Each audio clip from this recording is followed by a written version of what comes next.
हे जोयात मुख्यमंत्री देवेंद्र फडणवीस बोलतायत।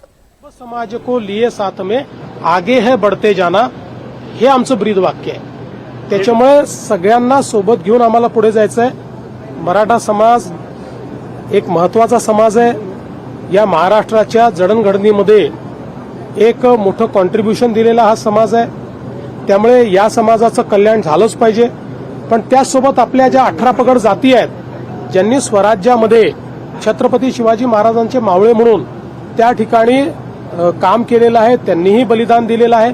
कोणावरच अन्याय होऊ नये ही आमची भावना आहे आणि तीच पुढे राहील। आता पुन्हा 9 गुन्हे दाखल झाले। या आधी गुन्हे झाले ते मागे घेण्याचं सरकारने म्हटलं होतं। आता पुन्हा 9 गुन्हे जे आहेत ते दाखल झाले। आताचे जे गुन्हे आहेत ते माननीय उच्च न्यायालयाच्या आदेशानुसार दाखल झालेले आहेत।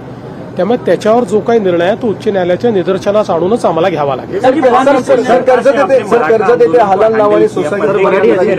सर, लेकिन अब कहीं ना कहीं जो ओबीसी नेता हैं, चाहे छगन भुजबल हो या तमाम ऐसे नेता हैं, वो इस पर शक पैदा कर रहे हैं। कैबिनेट छोड़ करके देखिए, कोई क्लियरिटी अगर आप दे सके तो। कोई कैबिनेट छोड़कर गया नहीं, सारे कैबिनेट में है और सभी ओबीसी नेताओं को हमने स्पष्ट किया है। हमने जो जीआर निकाला उसका ओबीसी पर कोई असर नहीं है। हमने सबको ओबीसी में डाल दो इस मांग को स्वीकारा नहीं है। हमने जिनके पास वैलिड एविडेंस है उन्हीं को ओबीसी में आने का हम लोगों ने एक जरिया तैयार किया है।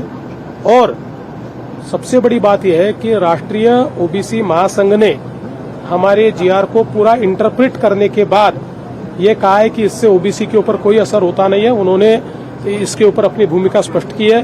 भुजबल साहब से भी मेरी चर्चा हुई है, मैंने उनको भी यह समझाया है और मुझे लगता है कि सारे ओबीसी नेता इसको मान्यता देंगे।